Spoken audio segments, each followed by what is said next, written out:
I found this German World War I bayonet for cheap. These are known as the Butcher Bayonet, but the official designation is the SG98/05.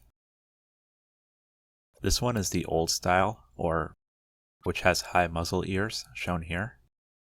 The new type, shown here, has low muzzle ears and a flash guard on top of the handles, and that is the much more common variation to see on the market today. These unaltered old types are pretty scarce, which drew me to this despite the condition. The handles are in poor shape. This one is cracked, and on the other side there's a piece missing. The blade looks like it was used as a machete. Someone hammered on the back of it. The bayonet was made by Simpson & Company.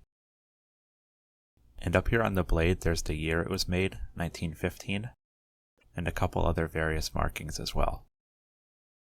The handles are one thing, but the major problem with this bayonet was that the catch was frozen, preventing it from being mounted on a rifle.